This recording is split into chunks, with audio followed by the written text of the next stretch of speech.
Sono i 71 componenti dell'Orchestra Giovanile Città dell'Aia, ospiti in questi giorni dell'Istituto di Scuola di Indirizzo Musicale Castagnolo per un'esperienza di scambi interculturali tra i giovani musicisti agrigentini e gli olandesi. Una straordinaria occasione che abbiamo colto al volo perché è organizzata da una nostra docente di strumento musicale, Anna Maria van der Poel, che proviene dall'Olanda, è stata una piccolissima musicista di questa orchestra e quindi è riuscita a ottenere questo gemellaggio. Io mi auguro che non solo siano qui, che suonino dappertutto, che tutta la città li conosca, ma che anche i nostri vadano lì in Olanda a suonare, sarebbe veramente eccellente come esperienza.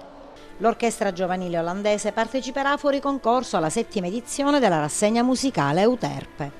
Ospiti di onore quest'anno sarà l'orchestra giovanile, non rappresentando una scuola, quindi non essendo prodotto scolastico, partecipano non come dire, concorrenti, però come ospite, e farà per le orchestre nostre come bell'esempio di ciò che si può fare quando l'organico si amplia ulteriormente. Quanto sono importanti questi momenti di gemellaggio tra i nostri studenti e gli studenti stranieri?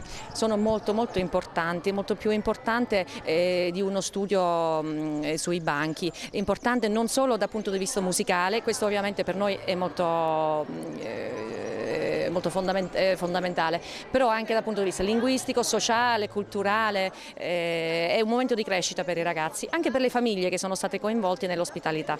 E domani debutto dei giovani orchestrali ad Agrigento al Giardino della Colimpetra in occasione della festa del 1° maggio. Domani alla bellezza del giardino, del paesaggio, della primavera si assommerà quella straordinaria della musica di questi ragazzi meravigliosi che vengono dall'Olanda. Per noi è un grandissimo piacere ospitarli e già pensarli adesso, oggi, tra le rovine del Tempio di Vulcano con la loro musica, insomma, vengono i brividi. Ecco, io invito tutti i nostri concittadini domani a venire alla Colimpetra per assaporare la primavera, la bellezza del nostro giardino e la musica di questi meravigliosi ragazzi. Il concerto è alle 11:30, dalle 11:30 all'1, e sarà possibile fare quindi questa attività più la visita del giardino e tutte le altre cose che vogliono fare i nostri amici.